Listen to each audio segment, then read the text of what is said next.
Welcome to the Nick and Rob Homer Hour. And I don't know who the two viewers were that couldn't make it past the 10 seconds, but they dropped out at the last second right before the beginning of the show. So I guess they didn't have the patience to wait there, Rob.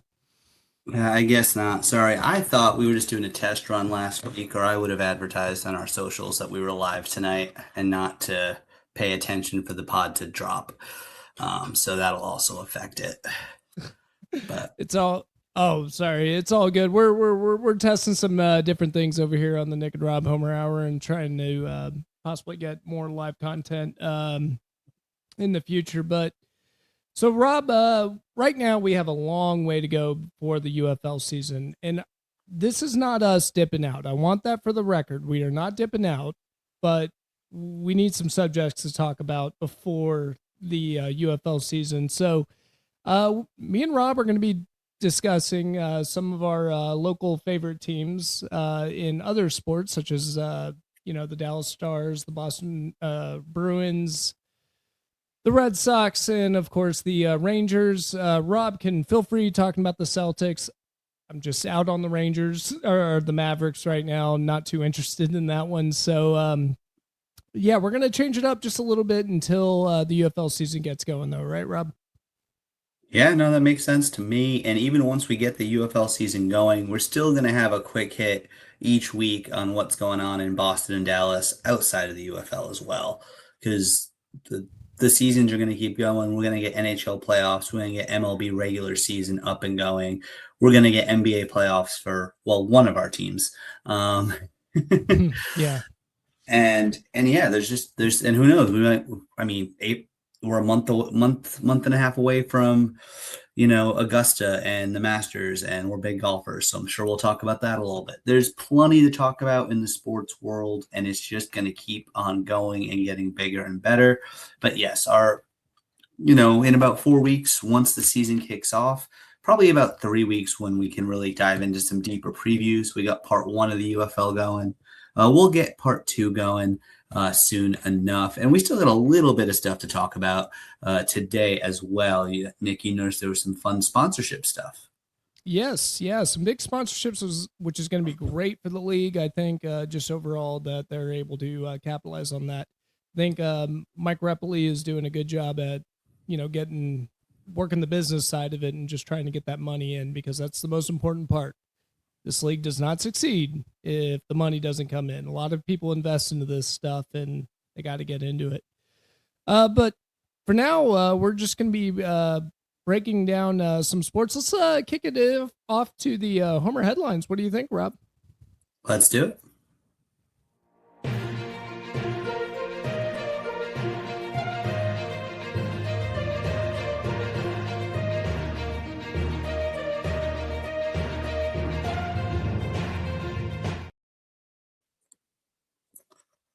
All right, all right. So we got a few things going on right now, including a Including a showdown with dog. my pets, um, which I might have to kick them out in a moment.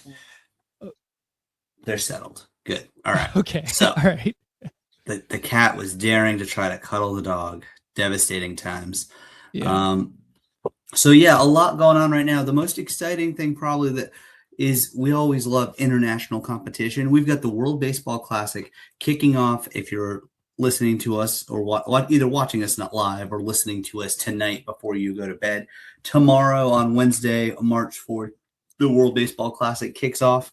So that's going to be a lot of fun. A lot of top players from around Major League Baseball and Japan and all the other leagues, and some top up and coming prospects, amateurs, all competing for national pride. The heavy favorites in that are, of course, Japan and the United States.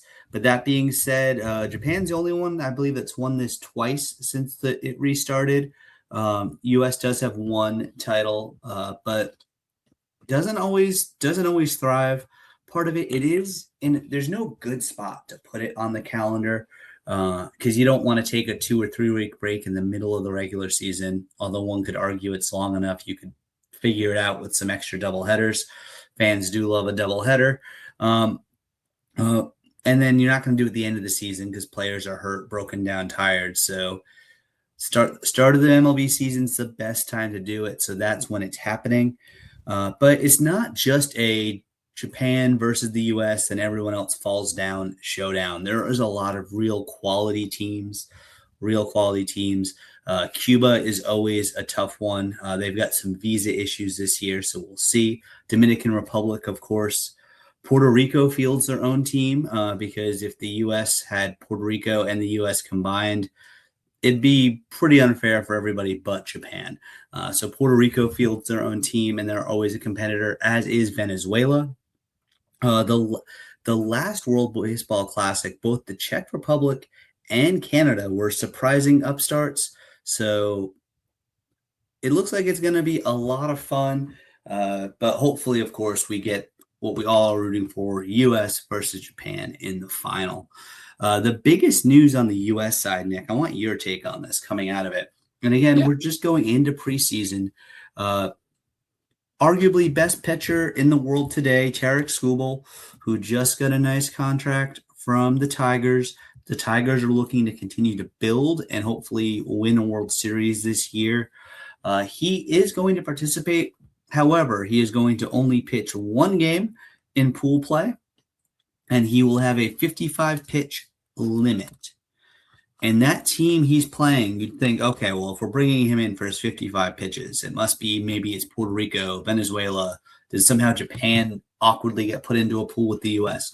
No. We're using Tarek Skubal against for 55 pitches against the mighty Great Britain. We don't need him for that. So what's your, and even if the U.S. advances out of pool play, gets into the single elimination round of 8 teams on, he will not play again, but he will go sit on the bench in uniform. What are your thoughts on that? Is this someone that just wants a participation trophy, or is this someone that is actually excited about the USA? Yeah, my the USA question, winning, not the politics, just the USA team as a whole. Yeah, no. My quick question into that is just why are you pitching? It's just 55 pitches for the entire thing, the entire deal. I thought it was like 55 pitches per game, but I guess game he pitches, but no. One game.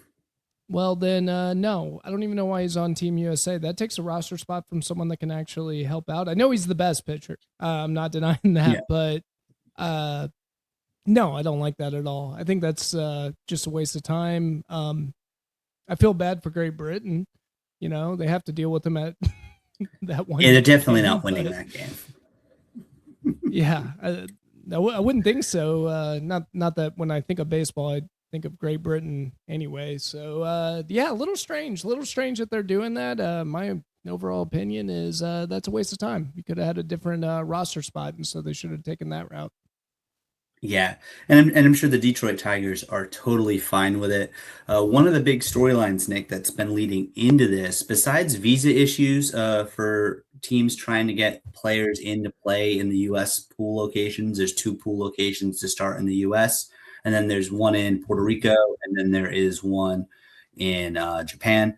Has been visa issues, but along with that, players have had a hard time insurance to cover them actually playing in this event, because we have seen some injuries in the past that have ruined seasons. Edwin Diaz is one. Did you notice Tux in the background there? Yeah, I did. I love me some Tux. Yeah, I just love me some Tux. Right there for the viewers. That's my cat. And then Jose Altuve has been hurt in the past. So not all the star power is going to be there due to some technical things, which sucks, but we're still going to have a lot of the best players. So if you love baseball and you're already bored of watching or reading about spring training games, we have some high quality action coming at us starting tomorrow through the next few weeks. We'll definitely have an update on how the U.S. is done or is doing in pool play next week, and hopefully we'll be a bit more excited about it. Yeah, I cannot wait. One thing about any sport out there, period, end of story, though, is you just put a country on it, whatever it said be, and it just makes it 10 times more entertaining. And it's just really nice. Cheer for your home crowd and going after them. But yeah, we are talking about the spring leagues that are coming up, and Rob, let's start off with the Boston Red Sox, and you got some news? Anything to be anticipating? Anything to be excited about for them? So, us Boston Red Sox fans, especially since '04, when we actually, oh my goodness, we can actually win, we've also always traditionally been those big spenders that'll spend it all to win. That's changed pretty much since I'd say probably around COVID. Our very, very wealthy owners have decided that they've got enough World Series titles. They focused on other things. One of them was a part owner of the Penguins for a while. They've also got they've got ownership in Premier League. They've got ownership in some different golf startups. They're more focused on making money now, which as a Sox fan, that drives us wild because we already pay the highest ticket prices in MLB and they skyrocket it every year. They skimp and scrimp out on paying their game day workers to the point where the concession workers actually had a strike over just a few dollars an hour difference last year.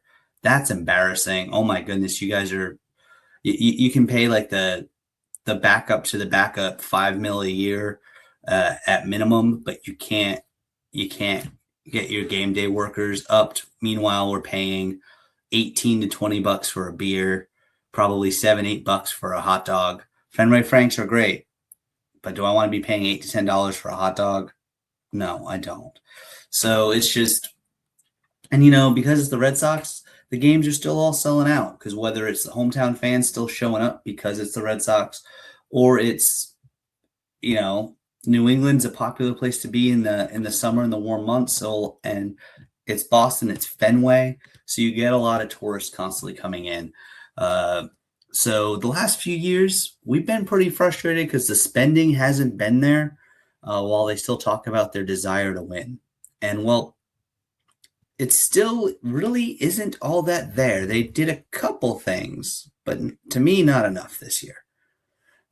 So our biggest issue, well, we had a lot of issues last year. We had minimal offense and we had almost no starting pitching. Our bullpen's great. Aldis Chapman has had a nice second act or third act or fourth act, whatever you want to call it, of his career. He had his best season ever statistically last year. So we've got him back as a closer, which is great. But then we don't have much going on offense. We're putting a lot of eggs in the basket that is Roman Anthony, who fantastic rookie year. He played about half the season for us. And we already have, even after just a month of him playing, we have already extended him for 8 years and 130 million. So we view him as the face of the franchise, which is good because we famously shipped out our face of the franchise last year in Rafael Devers, a guy who was a certified Yankee killer, loved playing, loved being in Boston. Yes, he could be difficult at times, but you kept making him change his position and kept telling him he didn't need to do this, didn't need to do that, and then you'd flip it on him. At some point, you are paying these guys a lot of money, but part of paying them that money is they're specializing in something. Baseball is a game of specialists. Mm-hmm. And then so you ship him out for whatever to San Francisco. And then you say you're going to spend all this money because you saved money on shipping out Devers. But then we let Alex Bregman go. So what was the point of ever bringing Bregman in when we could have kept Devers at third? And then the big money that you went out and spent, we brought in Sonny Gray. Solid, but not amazing. We spent money on Ranger Suarez. He's going to be our number 2 but behind Garrett Crochet, which is good. And then we brought in Johan Oviedo as well to either be the number 5 guy or be kind of a bridge guy.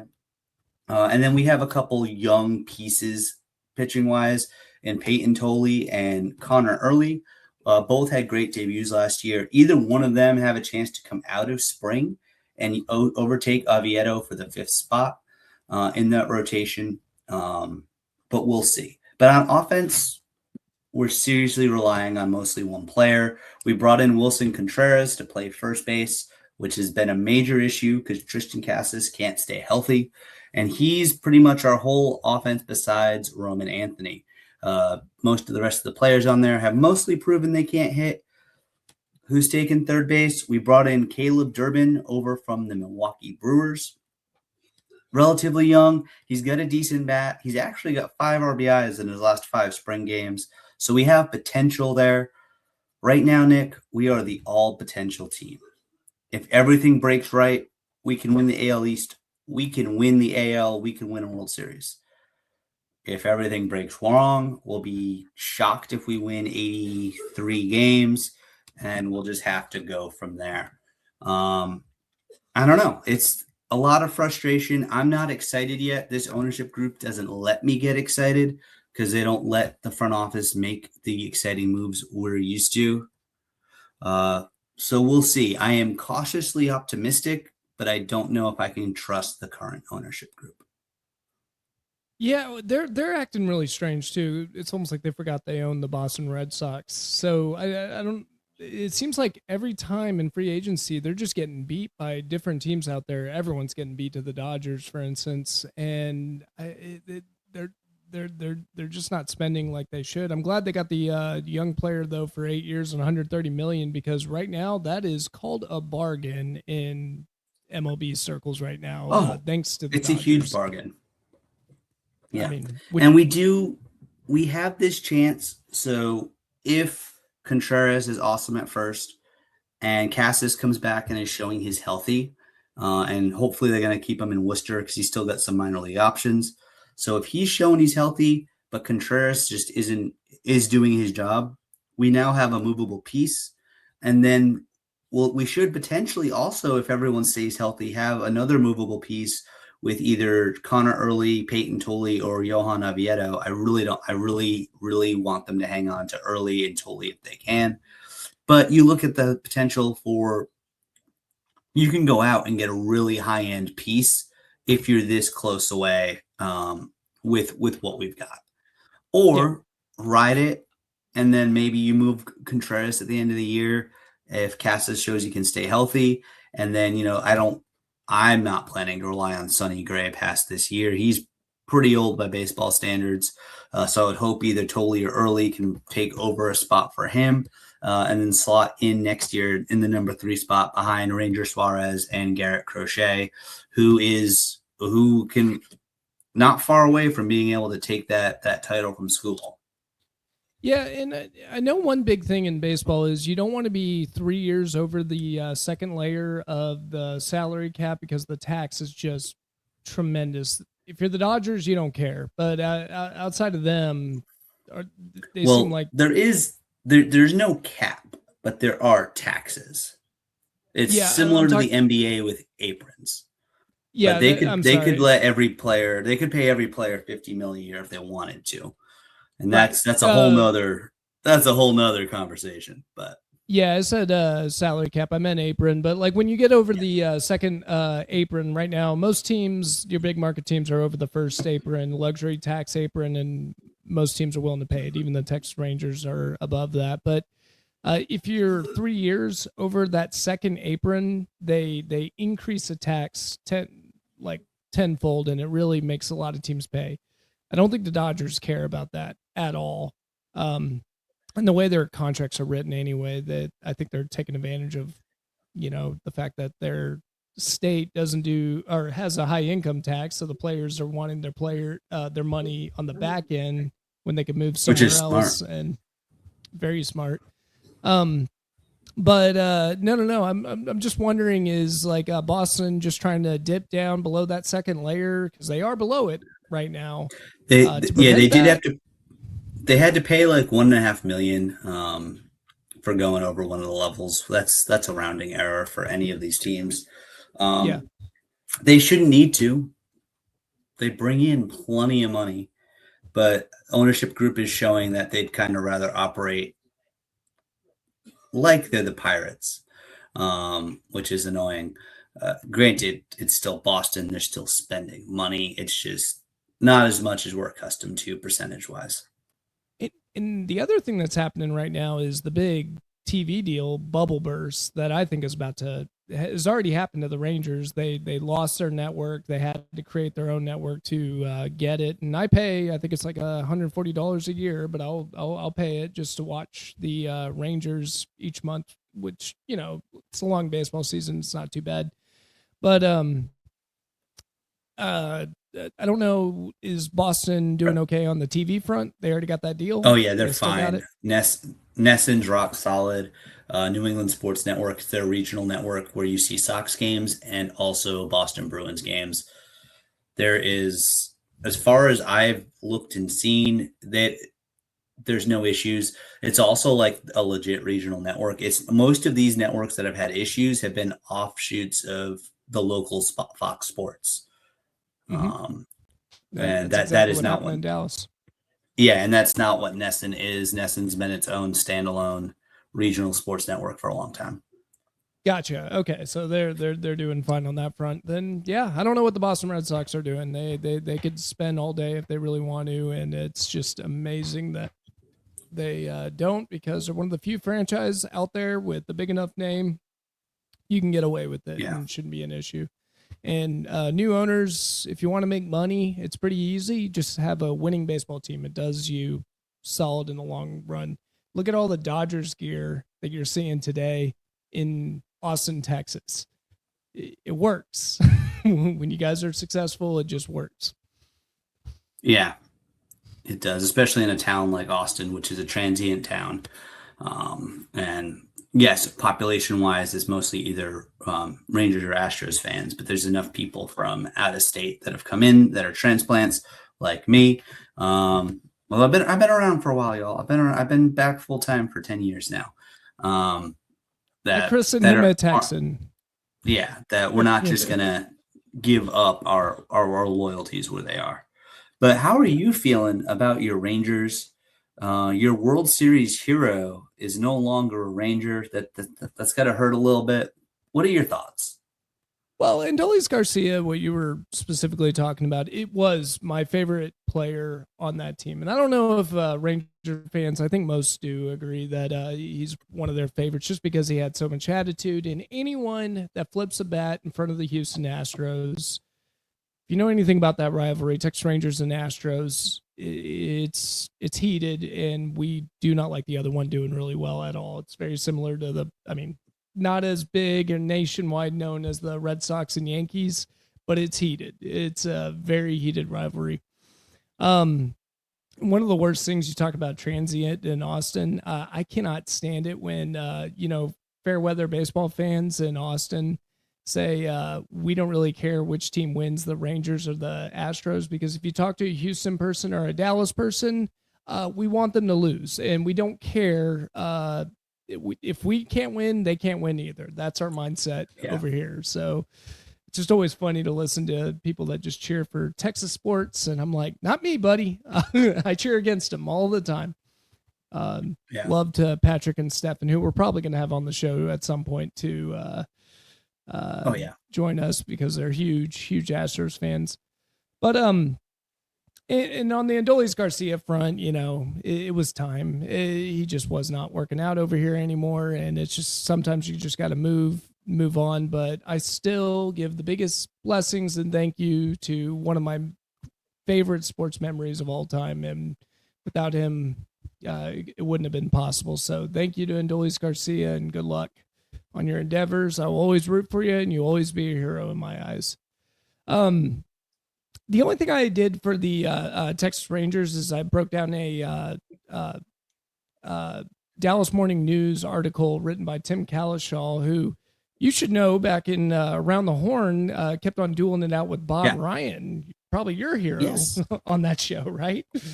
Oh, those were the glory days of, to me, modern sports talk TV, because it could still have really good opinions and go back and forth in quick snippets, which was great. They'd also, I think Kalishaw did occasionally appear on Sports Reporters as well. Maybe not. I know Bob Ryan was a fixture on it along with Lupica and some others.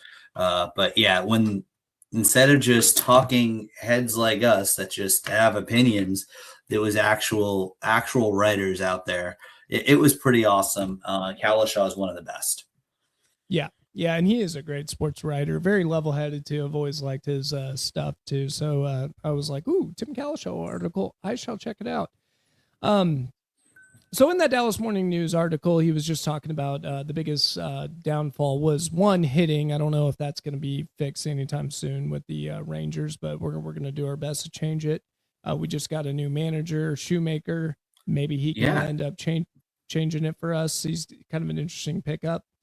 I feel like the culture was kind of losing the room for a second. Simeon, if you know anything about the fights between Corey Seager and Simeon, more reports were coming out that those two did not get along, and there ended up being cliques in the locker room as a result. We don't know if it's Corey Seager gone or if it's Simeon. We chose Corey Seager, who's just a phenomenal baseball player, and we decided Corey Seager's just better, and we're going to go ahead and trade Simeon. So we traded him. He's gone now, and we're going to see if maybe the locker room chemistry is going to be a lot better, which is really important in baseball. So you can have the not a talented team go really far when that chemistry is just killing it. They're just all enjoying themselves, having fun. Shout out to the 2010, 2011 World Series runner-up Rangers.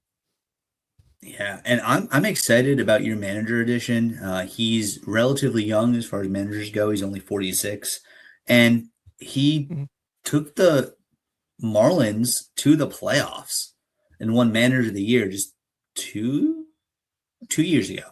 So you've got someone that could be around for a while and knows how to win with relative crap on his roster. And your roster, the Rangers roster, is not filled with crap. Yeah, and it's not. It's got some decent players in there. One of the things that they talked about was Josh Smith, who has a late run at the end of the year. Or he'd always start the year hot. Last year, he started the year hot and then ended up playing pretty bad towards the end of the year. And Shoemaker says, I don't really know the psychology of the guy, but yet I'm learning all my players right now. But he goes, if I had to guess on anything, it's usually because they had a couple bad performances and they tried to chase a number to, help their own contract. And he goes, if you think like that, it's harder to perform when you're looking at your own individual stats. You got to just look at what you're doing for the team overall, and the stats come with it.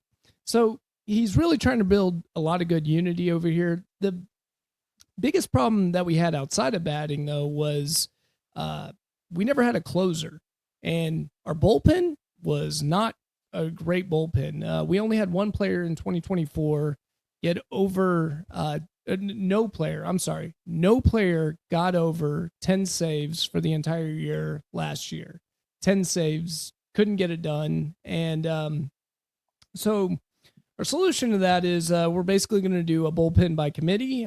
We lost two of our best bullpen pitchers, Hobby Milner and Sean Armstrong. And Shoemaker even mentioned that. He said they were the guys who did a really good job in high leverage spots, but they're no longer with us. So he's going to have to find some big shoes to fill. And the bullpen that we're going to currently have going into this year is going to be Gavin Collier, who's a Frisco call-up from the Frisco Rough Riders. Jacob Junis, he's been a travel setup man, been on a lot of teams. Cole Wynn, who's trying to reinvent himself as a bullpen player. And then, of course, Josh Spores, who ended up being the famous pitcher that won it for who closed it out for the 2023 World Series. Wasn't able to play last year and because of an injury, and is going to be back. So we're pretty excited about that.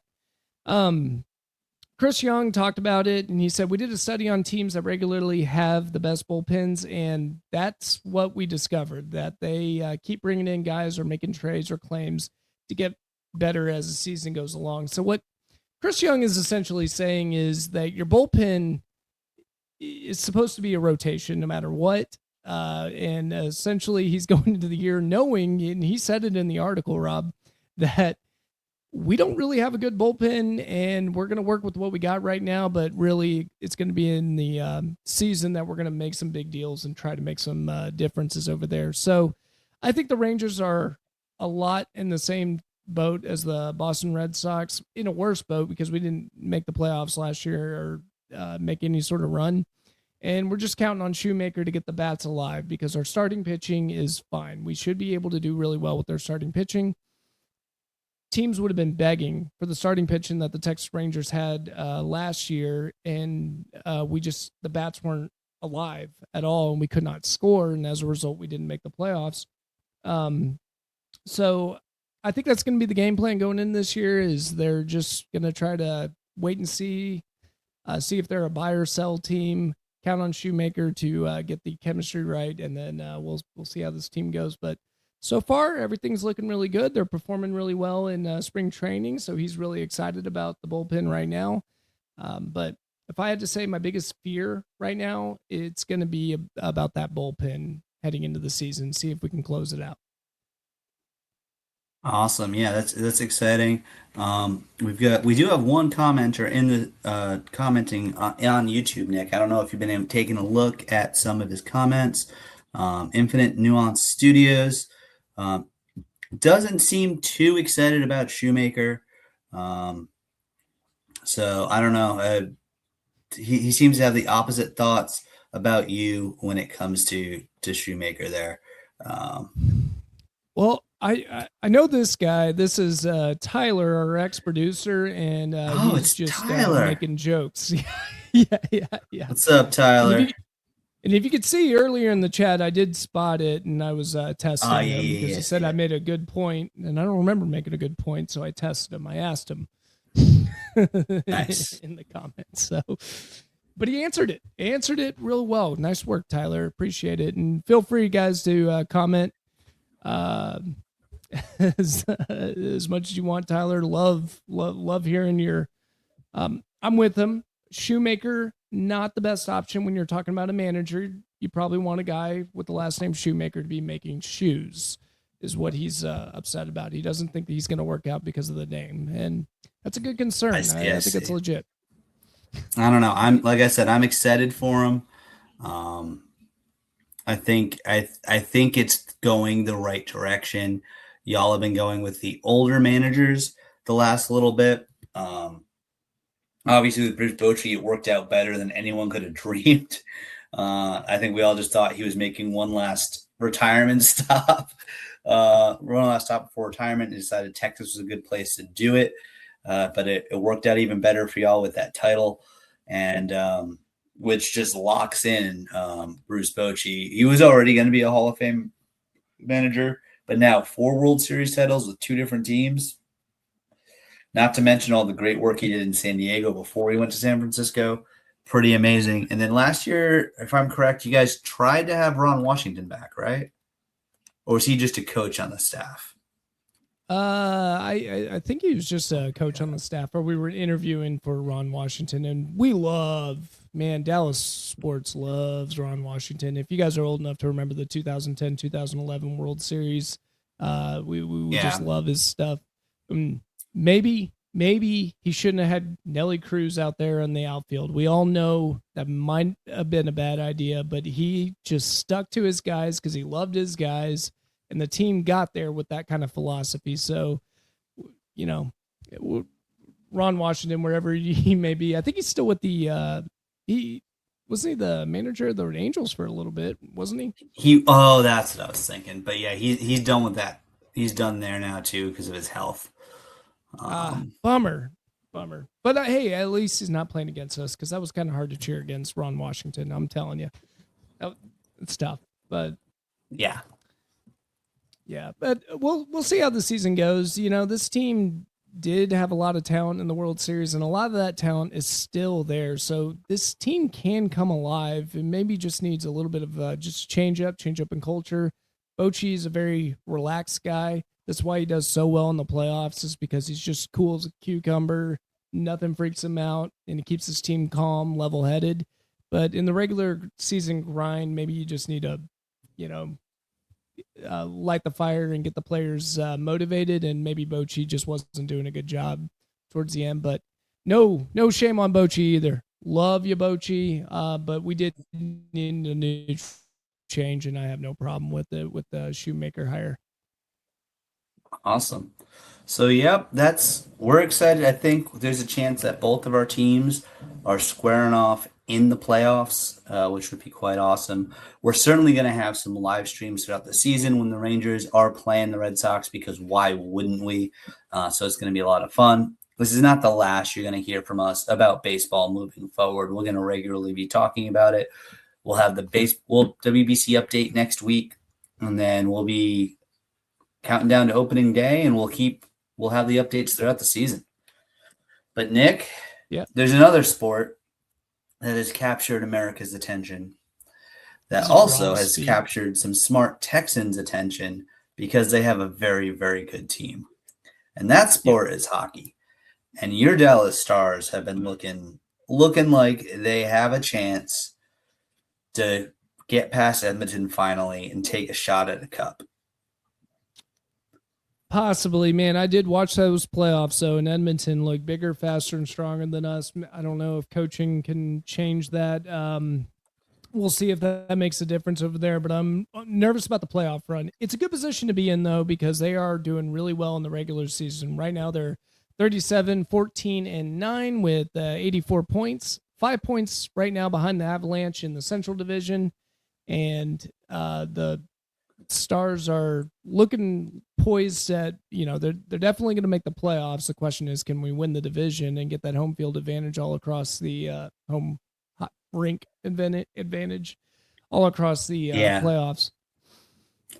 Which that's going to be a tall task because of how well the Avalanche started the season. But I mean, the Stars are currently on not a 9-game point streak, a 9-game win streak.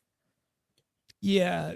Now they're big issue right now, though, is as the season's closing out right now, their strength of schedule is ranked like 9th toughest in the league right now, and the Colorado Avalanche still has a relatively weak schedule compared to the Texas or the Dallas Stars. So it's going to be tough, but 5 points is nothing in hockey, and we can get them, and so we'll see if we can catch them. I think that would be a big advantage, big boost for the Stars if they can clinch that and win the conference. The Stars did just beat the Vancouver Canucks 6-1, and the big thing that we're talking about, they should be playing here shortly. It's going to be against the Calgary Flames, and I was reading an article on Jason Robinson against the Calgary Flames specifically. He's got 20 points in the last 13 games. He's got 20 points, 9 assists in the last 13 games. 20 points, 11 goals, 9 assists in the last 13 games. So apparently he just dominates against them, and high expectation on him, Robinson, dominating tonight. On top of it, he's having a really just good regular season as well. He's leading the team in points, 70 points in 60 games. Could be on track to get to the 100 points if he keeps it up at this pace. It's getting close. Yeah, he certainly could. For sure. He's probably the biggest snub for Team USA too, for the Olympics. But that being said, you then look at the Olympic roster and you go, well, who are you gonna trade out for him? So on the plus side, though, that means he's nice and well rested. Yeah. Which we did lose Nico because of the Olympics for the time being, and if Nico can come back, then we're going to be in really good shape. Robinson's a really interesting player because he's not the fastest, not the strongest. He's just a sniper out there, and he could pinpoint any shot into the goal. So he's really good about that, and we'll see if he can continue on to the season. The other story that was coming out is the trading deadline is looming in the NHL, and Nazem Kadri, the Calgary center, who we're actually going up against tonight, is possibly on the trading block, and a lot of rumors are out there that the Stars could go get him. He's going to be a $7 million hit against our cap, and our cap is already in a bind. But, if I know anything about Jim Nill, if he can smell a cup, he will go for it. And he's really good at retooling the team, even when it blows up, gets older, and he has to rebuild it. He could do it real quickly anyway. So I think they're going to be targeting him. I'm not sure if they're going to be able to get him, but Kadri, talk If about you can if you get can him, have that would be really big. He's so far scored 41 points, 12 goals, and 29 assists as a center. And if you compare him with Heiskanen as our starting center, it's a serious matchup because with Nico Robinson and Heiskanen, and now we got Kadri. If we could pull it off, I think it's going to be a really good fit for this team. Obviously, he'd be a good fit for any team, and that might be the missing piece that can get us on the cup run. And I think Jim Nill's thinking that. I don't know if we're going to be able to pull it off, but one thing about Jim Nill is he pulls off some crazy trades at the trade deadline all the time. That's how we got Nico last year. Let's see if he can pull it off again this year. yeah, for sure. And then you did all that and didn't talk about probably, who is the one of the top three American goalies, because he was on Team USA, but possibly a top two or three performing goalie in the NHL right now overall in Jake Ottinger, who's just been on it. And ultimately, when it gets to the playoffs, the hot goaltender is what matters. And so if he can keep up what he's been doing all season long and he can make it happen in the playoffs, that's going to be huge. Because you know what Edmonton still does not have? They still do not have a goalie. They got rid of Stuart Skinner. They brought in another guy. That guy is failing miserably too. And, Edmonton's going to make some moves because they only have McDavid for 2 more years after this. And his window is not going to stay open forever. So he wants to stay in Edmonton. He wants to win in Edmonton. But if he's not going to win, if they're not going to put all the pieces that are needed around him, he can go and he can pick his spot. He is this era's Wayne Gretzky at this point, and he could be that piece that gets moved for a record-setting amount sometime in the next 2 years if Edmonton can't keep it up. So right now, like when I'm looking at the West, I'm looking at Colorado, which has stumbled since that hard start. I'm looking at Dallas, and I am looking at Edmonton. One of those three will win the West and most likely win the Cup. Yeah, the West is pretty strong. I'll tell you one thing about McDavid. If he was to leave Edmonton for whatever reason in the next 2 years, do you see him going to an American team, or does he have this liability to get a cup in Canada somehow, some way? Do you think he would just travel to a different Canadian team, or do you think he It's just been a long wants to win it so bad? It's been a very long time since a Canadian team has hoisted a cup. My Bruins helped keep that streak going back in 2011. But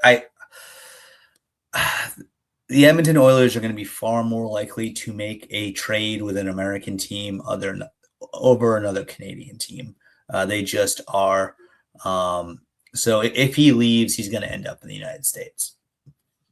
Huh, man, that'd be so interesting. Yeah, because I love McDavid a lot, man. That guy is competitive. And you mentioned Otter earlier. What I like about Otter is that competitiveness that McDavid has.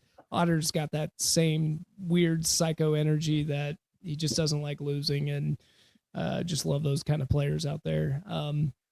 But yeah, Star's got a big season ahead. Rob, how about your Bruins? I know they're in a little bit of a scuff to get to the playoffs. Do you think they're going to pull it If off? the We'll see. If the playoffs started today, they would be in. They would have that last wild card, which would be awesome. We did not have these expectations for this team this year. We have yet another new coach, but I think we've got the right coach now in Marco Sturm, former Bruins player, very recently was an NHL player, a player's coach, but like a smart thinking player's coach. Someone who honestly I would say could compare to like a Mike Vrabel, for example, to kind of compare to football. Doesn't have as many skins on the wall when it comes to coaching as Vrabel does, but he's showing that he knows how to get the most out of his roster. And this Bruins team they've got an interesting mix. They're relatively young. They don't have a ton of older players, and they get a lot of players really trying to prove themselves because the Bruins front office famously it struggles when it comes to going out and finding and bringing in the top tiered free agents and spending more money than they have to. So typically the Bruins got to like build from within, even though we are not a small market. They still got to, you typically build from within or hit on trades. Famously, a couple of years back, we went all in at the trade deadline. We set the record, best regular season ever, and then got bounced by the Panthers in the opening round. And then we've, of course, since seen the Panthers go on and win a couple cups with our boy Marshy last year. That one hurt. On the plus side, Panthers don't look like they're making the playoffs, short of a miracle run this year. But we've had some impressive play, of course, from David Pastrnak. We would expect that. He's already got 72 points on the year, 22 goals. More importantly to me, 50 assists on top of that. So that shows he's playing team hockey, which is what you need. And then something no one would have picked going into the season, Morgan Geekie he's having a absolute fantastic breakout year. He actually leads the team in goals. He has 33 goals. He's got 22 assists, 55 goals. Pastrnak has said from what he's seen, this kid's got and he's, I believe, 26, 27. He's got the tools to be a 50-goal scorer. Might not happen this season, right? He'd have to really go on an epic goal a game tear to make that happen. But he's got those tools. And he's a big reason why that we are where we're at. And, of course, then we've got Charlie McAvoy leading the way on defense. 36 assists to go with 5 goals. And he's got a plus-minus of +4, which is really impressive. We only got Fraser Minton +16 is even better. So, like, with that, like our depth lines are really, really good. It would be great to see someone like Elias Lindholm step it up a little bit more. Pavel Zacha, let's get a little bit more out of you as well. But this certainly is a team that can get into the playoffs and then go ahead and maybe steal a series. They are not good enough to win the cup right now. They just aren't. Jeremy Swayman is playing well. He seems to have adapted pretty well to being the regular everyday guy. The first bit of his career, he was in a true tandem every other game. But now he's been the man the last 2 years, and he's proving we got ourselves a good goalie. Now we just got to maximize it while he still has the talent. So it's a good building block year with that trading deadline coming up this week. There's been some rumors. Will the Bruins make a deal? Well, the Bruins front office has come out and said that they're not going to pay an exorbitant price before the trade deadline. That's not surprising. Now, Morgan Geekie's come out and said, I want us to make additions. So has David Pastrnak. Of course they have. And they certainly don't want to be sellers, and they really shouldn't. They should because this is a team, it's young enough with Geekie, with Casey Middlestat, with a lot of these guys, getting some playoff reps is going to be huge. And then if they can set themselves up to go ahead and bring some key additions in the offseason, they can go right from a team that last year and this year was supposed to be in a full rebuild, just do a quick retool and then be right at the top. Of course, my biggest desire, quite honestly, would be to see a change in the front office. Don Sweeney, you're a Bruins legend. You're not a Bruins legend in the front office. You're a Bruins legend on the ice. I do think it's time to go. I think they need some fresh blood in the front office, and it's not the same old, same old. But, hey, I didn't think I'd still be having exciting Bruins hockey to watch in March, and we've got it. And now I hope they can make the playoffs and go on a run. And especially in hockey, it seems like doesn't matter if you're the 8th seed or the 1st seed, as long as you get into the race, you can make a run and have a good time and possibly even win the cup. So, that's going to be the goal. Just get into the playoffs and let's just enjoy ourselves, right? Yep. Stay healthy, have the hot goalie, get some breaks your way, and you can make a run. Like I said, the Bruins should not be making a run. Out of the East, the Carolina Hurricanes are really they're leading the way. And the Tampa Bay Lightning, another one of those teams that was good for a while, looked like they went down. They're right back up. They've got potential. The Detroit Red Wings are having a good year. I think they're still I think a little too young. I think they're a year away. I think the Penguins are a little too old. So it's really, this is Carolina's year. If they're going to go ahead and win the East, this is their year to do it. Toronto's completely fallen on their faces. They're not going to make it. Ottawa's not there. Philly's not there.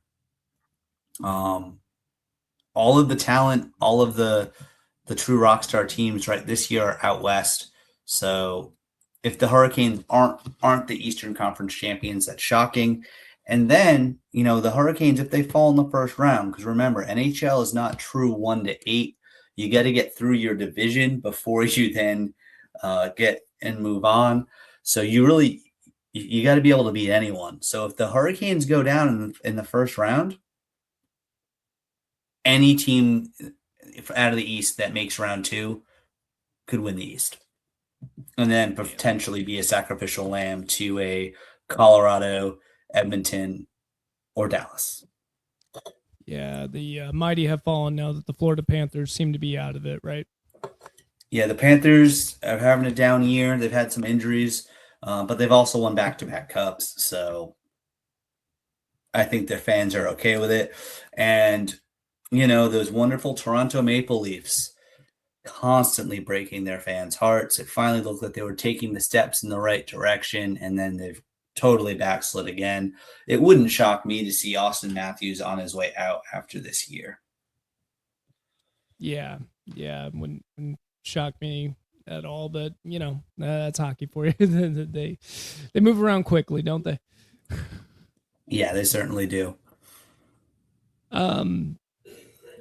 So yeah, that's what's going on with the hockey front. Anything on the Boston Celtics? You got any? I don't have anything for the Mavericks. They're doing awesome. Everyone wrote them off, and then I said, "Hey, what do y'all?" Yes, they don't have Tatum for most of this year, but they still have Jaylen Brown.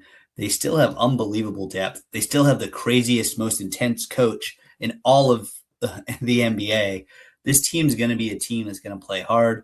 And they're sitting there second in the East right now. They're playing real hard. Jaylen Brown, if it wasn't just the award should always go to Jokic or LeBron or Antetokounmpo, or Jaylen Brown should be the front runner for MVP with what he's doing, with what he's done with this team. He should be the MVP front runner.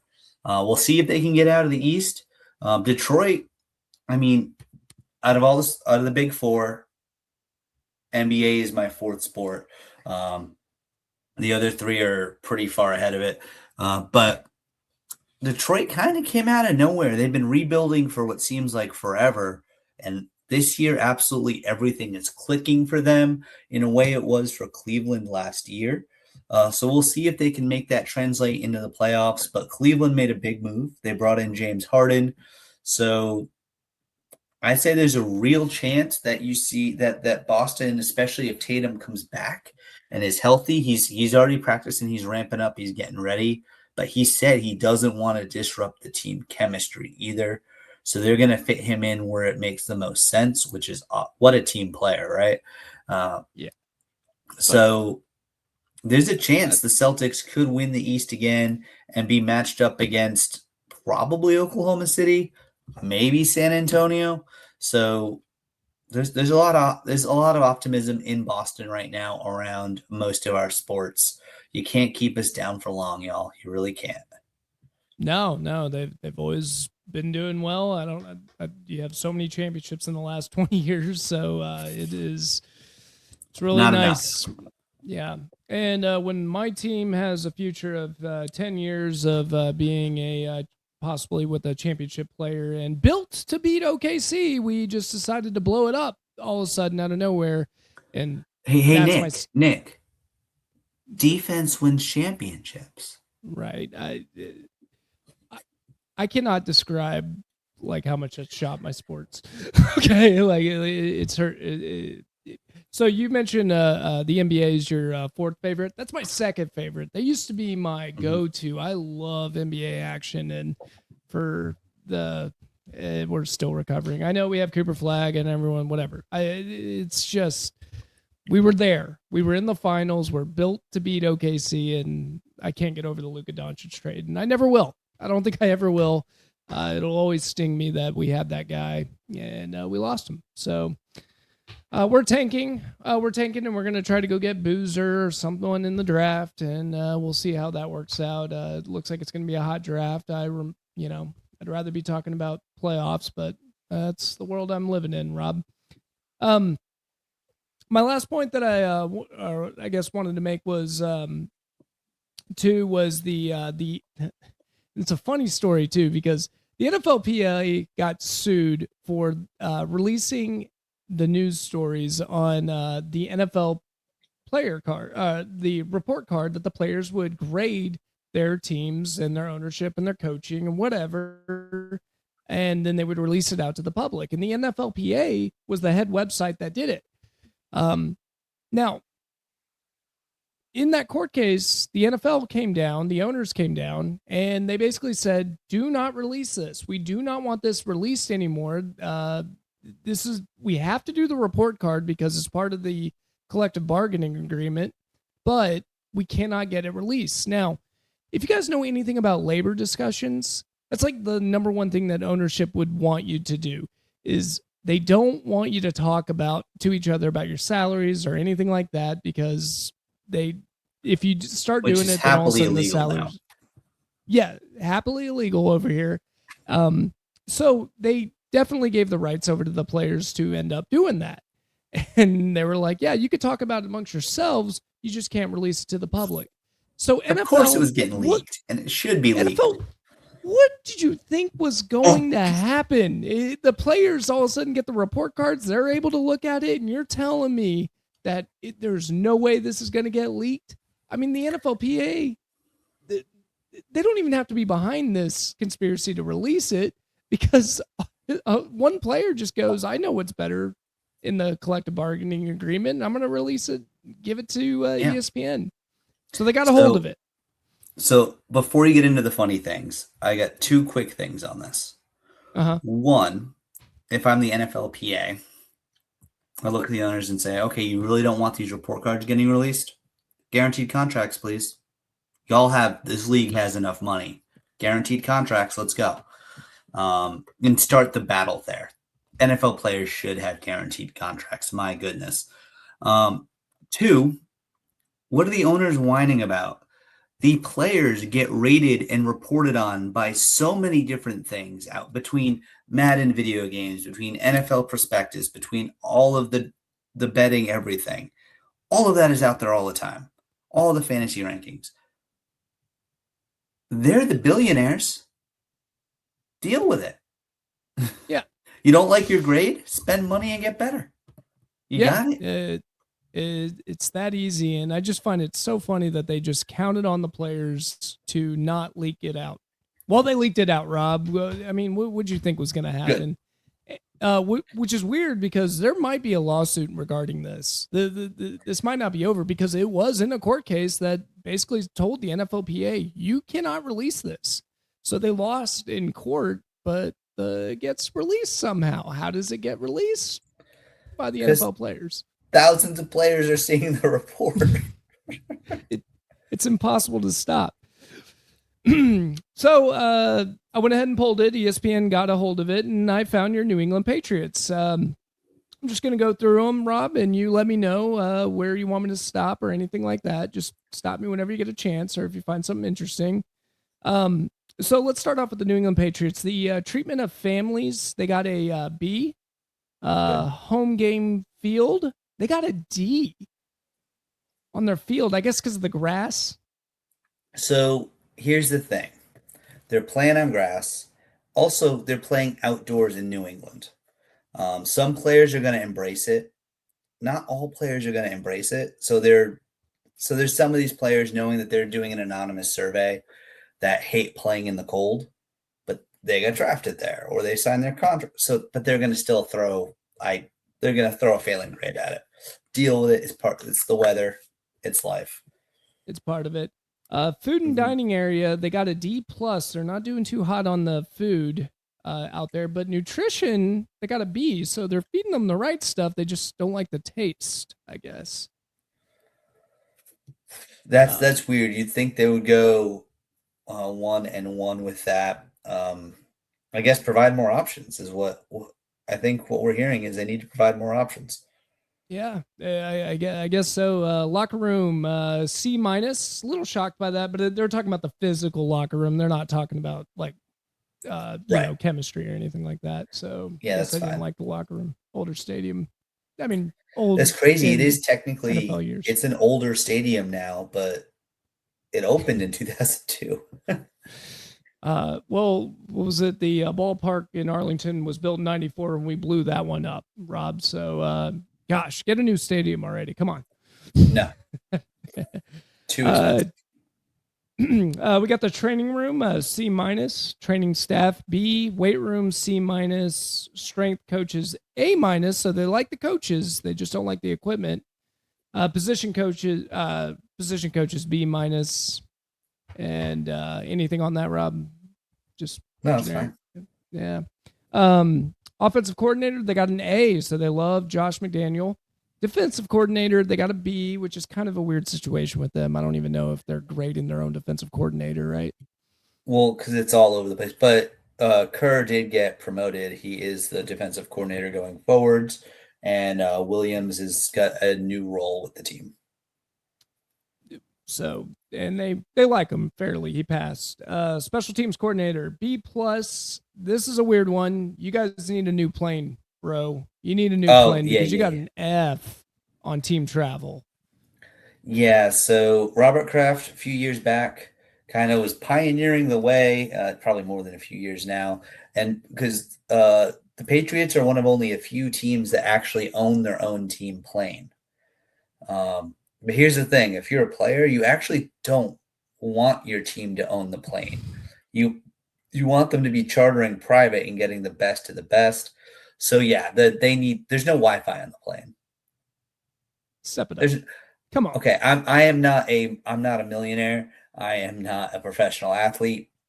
But when I hop on a plane, and I don't even use the Wi-Fi that much, I'll often read a book or whatever. But if I don't have it and I could have it, I'm kind of cranky. What Yeah, if I need I don't to blame him. send a text to somebody about something?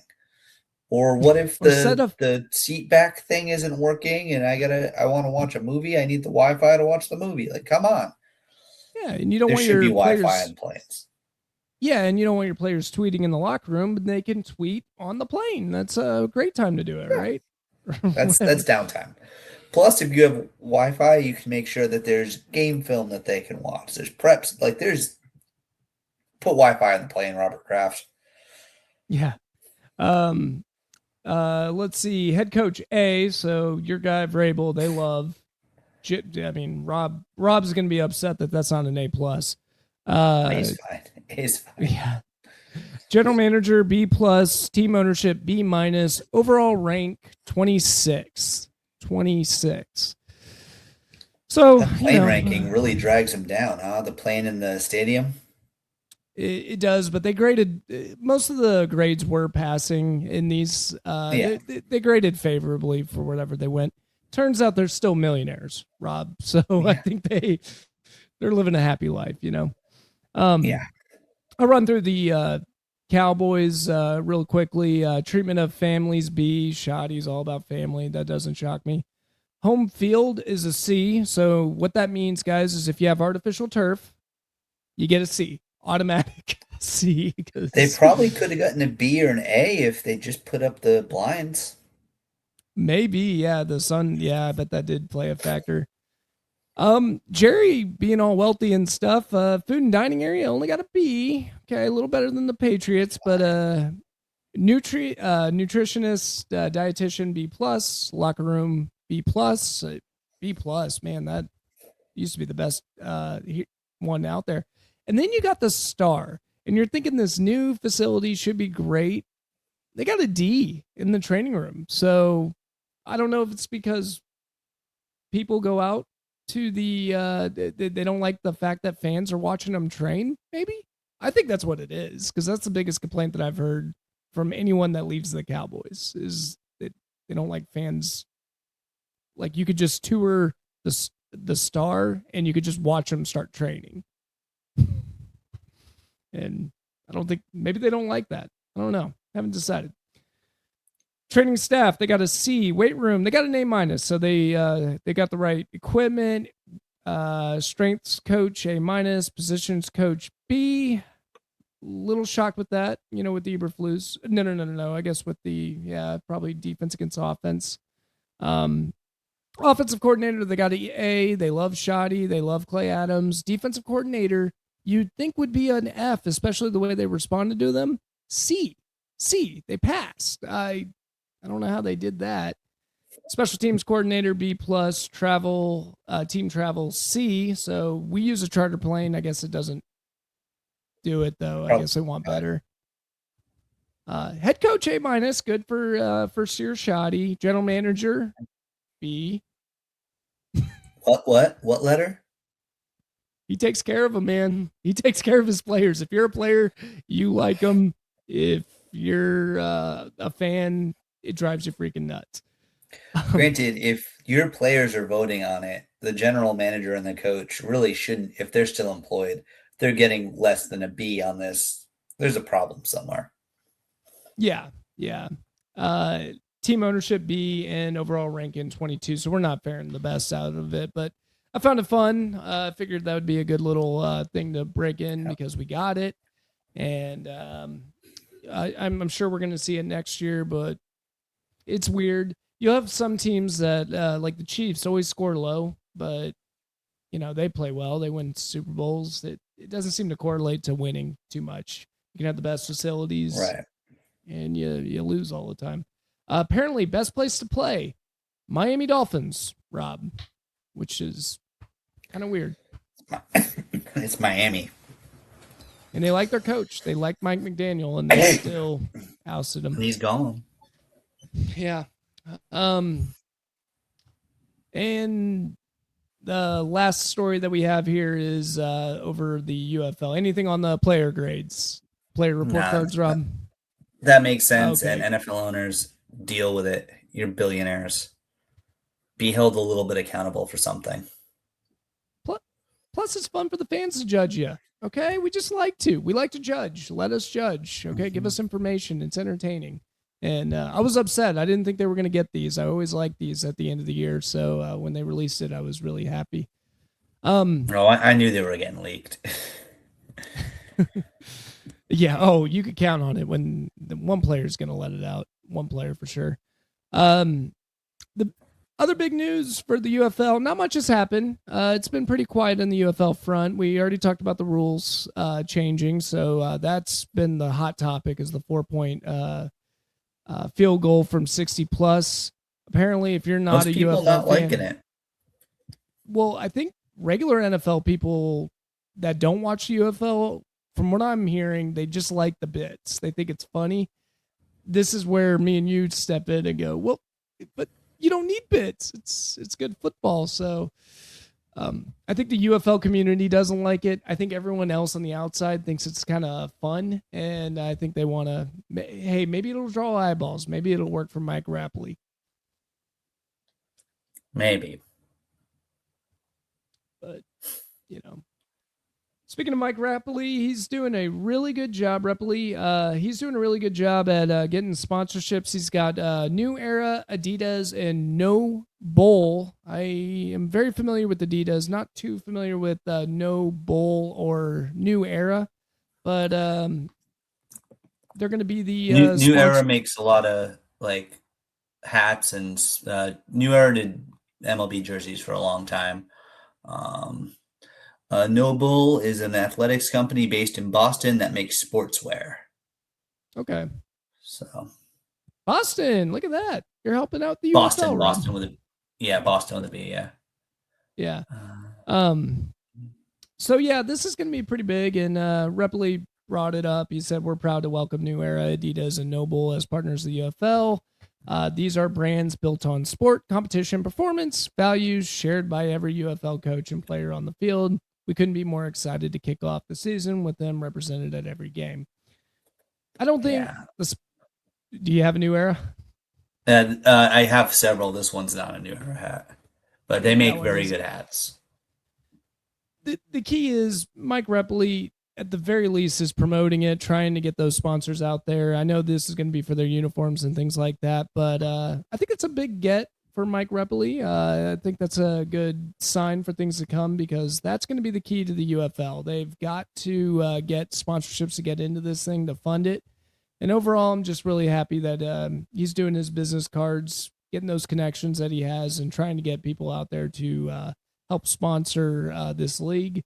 Hopefully, he keeps on doing it because the key for this league's survival is going to be those sponsorships and TV deals and things like that. So, happy he's doing it. Hopefully, we can make the advertisers happy. That's the other aspect of it. We need to get viewership to make them happy on these contracts. But for now, doing a good job trying to promote the product, and it's going to be good for the league. Oh, for sure. I think this is a step in the right direction for sure. And yeah, and hopefully that means we're also going to get with these deals, we're going to get some quality gear for fans to buy, for fans to rock. It hopefully will look and feel and last better than all that crappy Fanatic stuff that a lot of the other leagues keep locking in, which is just cheap throwaway crap that is way too overpriced. Yeah, and it's actually going to be a good product too. And I am going to get myself some Renegade gear here shortly too. So I cannot wait till they release some of that stuff out there. I kind of wish you could just get it at a store though. I don't know. I'm just not an online shopper, but I think I have no choice. Yeah, like especially when I get like clothes or like hats, especially. I really like to get the hats. Like I want to look at them in person. I want to like, yeah, I'm more of an in person guy myself. Yeah. So yeah, that's what we got for you today. And Rob, anything else to add, or are we closing up shop and promoting our product? Yeah, we're closing up shop. Make sure like watch this. Get ready for MLB season. Watch the World Baseball Classic. It's going to be a lot of good baseball being played at a very high level, nice and early in the season. It'll be a good launching pad into it. And then, of course, our Stars and Bruins, they're looking good, and hopefully it keeps rolling. As far as where y'all can find us, where can you find us? Well, if you're hearing my voice right now, if you see our beautiful faces, you found us on YouTube. Good job. If you haven't hit that like button and you haven't hit that subscribe button, please do, and then share with a friend if you liked what you were hearing. We'd love it if you would share with a friend or two. You can also, if you just search across pretty much all platforms, Nick and Rob Homer Hour, you will find us on TikTok, on Instagram, on Blue Sky, on YouTube, on X. So go ahead, find us, like, share, subscribe. We'll come at you once a week with a lot of good stuff, and we'll be right back here next week. Yes. Yep. We sure will. And until then, we'll see you guys next time.